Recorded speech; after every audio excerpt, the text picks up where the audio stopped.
Good evening, good morning, good night. This is John Michael from What's Under Your Hood via the Context is Everything Media Network.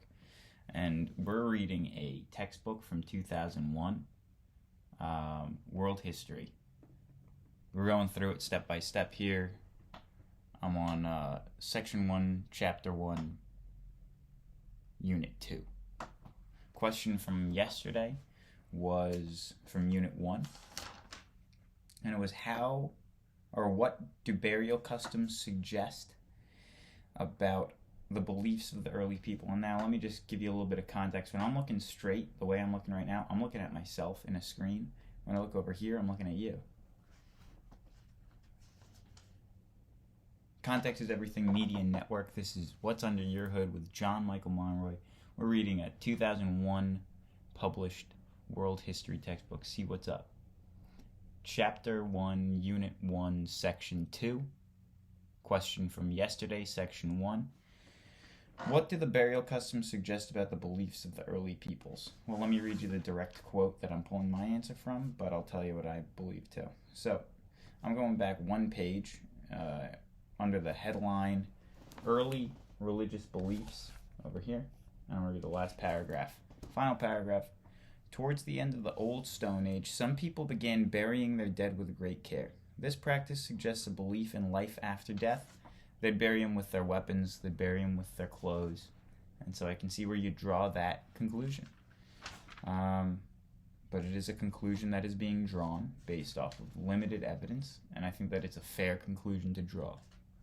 I give it a thumbs up. A ding! In terms of logic.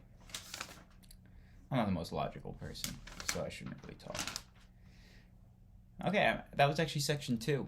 We did 2 yesterday, so let's go to Section 3, Beginnings of Civilization. So far we've been talking about pre-civilization, as it was understood in the year 2000, or as it was fed to the populace in 2001. So let's see about the rise and the beginnings of civilizations from the perspective of the 2001 publisher for the masses. Beginning of civilization. Setting the scene, let's just start out by reading a little bit of this. Perhaps the best known monuments of the ancient world are the Great Pyramids of Egypt. More than 100,000 workers labored for years. Okay, this is going to get a little shaky, and I'm curious about what they have to say about it. More than 100,000 workers labored for years under the hot North African sun to build these giant tombs. Without modern machinery, they fit into place more than 2 million stone blocks. 2 million. Weighing an average of 1.5 tons each.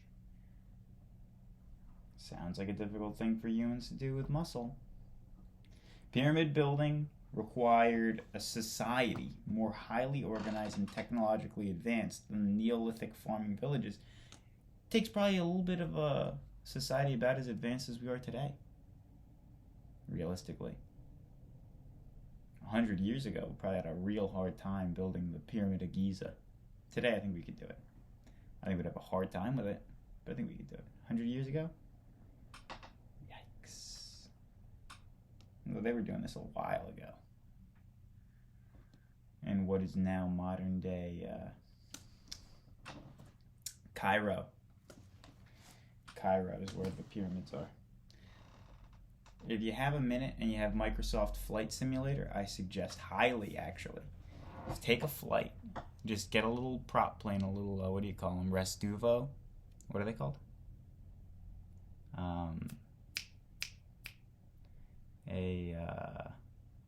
An airplane, a small airplane. And you just fly it around Cairo. Microsoft Flight Simulator, a little plug.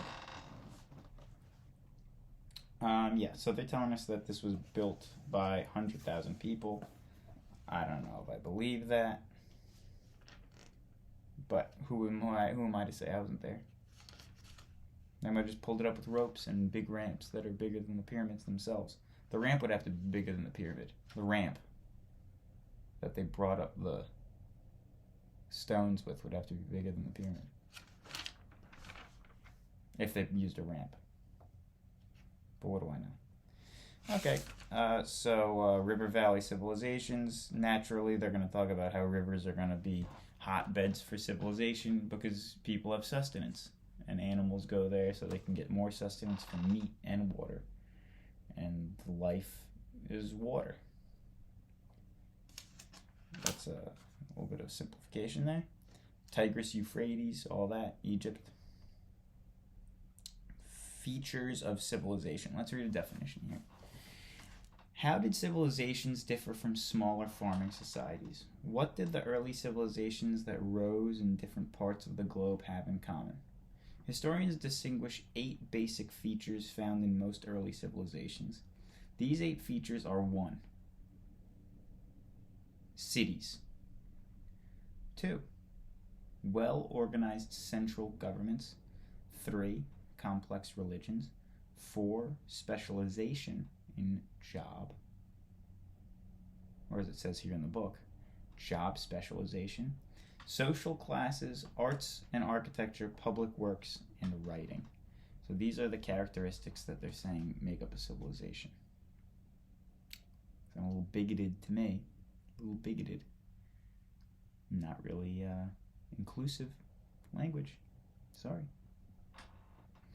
Organized governments. As cities grew, they needed steady food supply. To produce large amounts of food and oversee irrigation products, new forms of government arose. City governments were far more powerful than councils of elders and local chiefs of farming villages. At first, priests probably had the greatest power. In time, warrior kings emerged, and as the chief political leaders, they took over powers of the old councils of elders and set themselves up as hereditary rulers. Hereditary meaning repeating bloodline. Who passed power from father to son. Almost always, rulers claimed that their right to rule came from the gods. Early Chinese kings took the title Son of Heaven, and the Incan emperors declared that they were sons of the sun itself. Thus, political rulers gained religious power as well. Would you look at that? Would you look at that? At first, priests probably had the greatest power. They did not present any evidence there. They just said that. Why? Did they find a funny hat in the king's chambers? Mummified. And I would be like, oh, I see where they're coming from. But they didn't say anything. Complex religions like the Stone Age ancestors. Most ancient people were polytheistic. That is, they believed in many gods. People appealed to sun gods, river goddesses, and other spirits that they believed controlled natural forces. Other gods were thought to control human activities such as birth, trade, or war. Job specialization.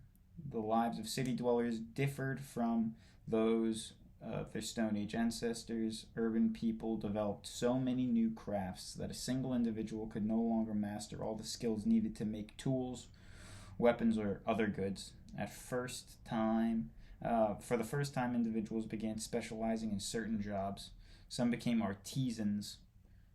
You can notice that from Whole Foods, when you buy a loaf of bread, you buy the artisan bread because it's made by a professional who knows their craft.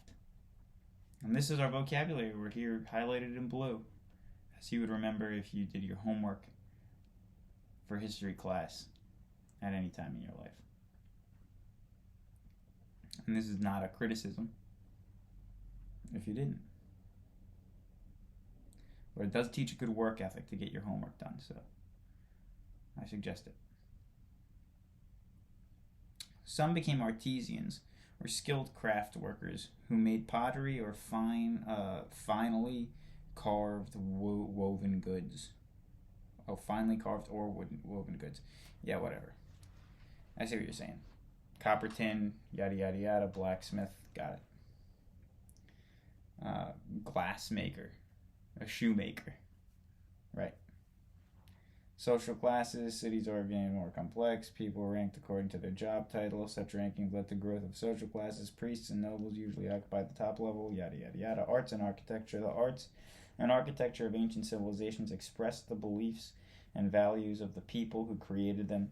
Temples and palaces dominated the city scenery. Such buildings reassured people of the strength and power of their government and religions.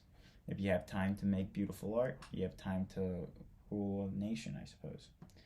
But again, these are not using any evidence, they're just saying it. That's okay. Listen, I'm not saying that they need to give me chapter and verse every time, but just want to point out they're not using evidence and they're making claims. And that's fine. Hey, what do you want from me? I'm not asking them to do too much, I'm just pointing it out. Public works. Closely linked to temples and palaces were vast public works and strong rulers ordered to be built. Such products included irrigation systems, roads, bridges, and defensive walls. To be fair, maybe they're going to talk about this later in the chapter in detail, and that'd be great. Writing. A critical new skill developed by the earliest civilizations is the art of writing. It may have begun in temples, where priests needed to record amounts of grain collected, accurate information about the seasons, and precise rituals and prayers. Sure. Spread of civilization, the first emperors, interactions with nomadic peoples. The first cities were scattered islands in the sea of older, simpler ways of life. Most people lived in their Stone Age ancestors had. They hunted, gathered food, or lived in simple farming villages. On some less fertile lands, or on sparse dry grasslands called steppes, nomadic herders tended cattle, sheep, goats, and other animals because the lands were poor in water and grass. The nomads had to keep moving to find new pastures, like horses.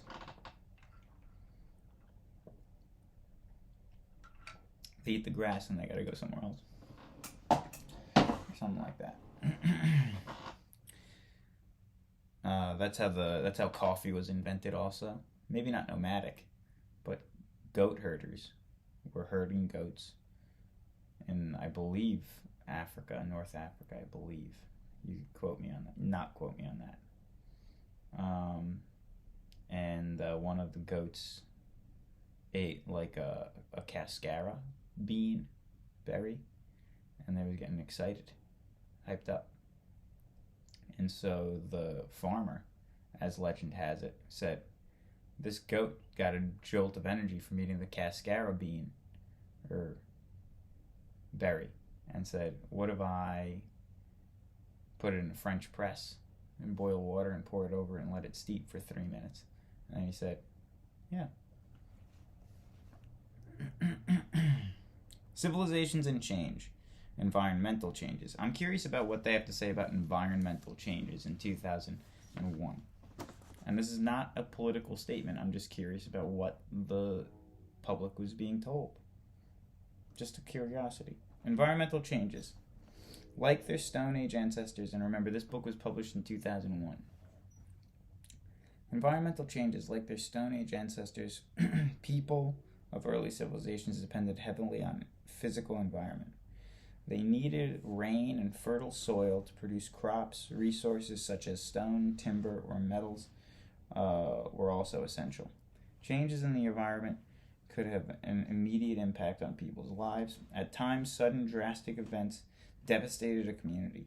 A tremendous volcano may have wiped out Minoan civilization on the island of Crete in the Mediterranean Sea. Overfarming could destroy soil fertility, or rivers might become too salty. Cities would then suffer famine, and survivors would be forced to move away. If people used up nearby timber or ran out of other building resources, they would have to adapt to this scarcity. They might, for example, trade with areas with such resources were available. Or they might use alternate building materials, such as reeds. Okay, well, interacting among peoples, cultural diffusion, the spread of ideas, customs, technologies from one people to another. Cultural diffusion occurred through migration, trade, and warfare. Yeah, cultural diffusion. Yeah, that's a good thing, I think, right? As famine, drought, or other disasters led people to migrate, they interacted with others whose lives differed from their own. As a result, people often shared and adapted customs. Trade, too, introduced people to new goods, better methods of producing them in ancient times. Skills such as working bronze and writing, as well as religious beliefs, passed from one people to another. Apparently, that is an early Tower of Babel type of thing where people of different languages could communicate, and that is they would. Is it still recording? They would be able to, as like merchants, they would have to have some sort of code language that was universal. So they wouldn't have to speak Greek to a guy who doesn't speak Greek, whatever the other guy's speaking. I don't know. But if this guy's speaking Greek and the other guy's speaking Aramaic, sounds like an old language, right? One guy speaking Greek, the other guy speaks Aramaic, they can still communicate with the common numbering system they have, yada, yada, yada, merchants, language, cultural diffusion. Well, that's the end of that section. I don't think there's really anything worth questioning here. The questions don't really interest me. How did the conditions of some river valley civilizations favor certain civilizations? I mean, the ones with water were good. What are three causes of cultural change? That's a good question, but we just kind of said them, right? That's a good one. What are three causes of cultural change? What are three causes of cultural change? That is a good question. There is an answer in this reading, and I did read it. But that is a good question. What are the three, not what are the three causes, but what are three causes of cultural change? I would say that they all have to do with people. Got about 5 minutes left here. Context is everything. What's under your hood? Where I, John Michael, will read you a world history textbook from 2001 as if I am a teacher who didn't prepare his lesson, meaning I'm just going to read directly out of the textbook and talk about it as I read. 17 minutes and 40 seconds into this video. I'm aiming for about 22 minutes per video because that is how long a sitcom from the 1990s would have lasted, or a drama. About 8 minutes of commercials for a half-hour block. I'm at 18 minutes here, and I don't really have much more to say, but this is Context is Everything. This is What's Under Your Hood. This is John Michael reading World History Connections to Today, a book published in 2001. And the question for the homework, I repeat, what are three causes of cultural change? If I keep up this pace, it'll take me, let's see, in 2 days, I've gone, let me see, I just gotta see where page 1, did I start on page 1? In 2 days, we have consumed page 6 through 19. So 13 pages. 13 pages out of a book with 1,007 pages, roughly. It could be a long-term project. It could be interesting. See how it goes. My name is John Michael. This is Context is Everything Media Network. This is What's Under Your Hood, reading world history from 2001. And that's all I have. I hope you have a great day. My name is John Michael.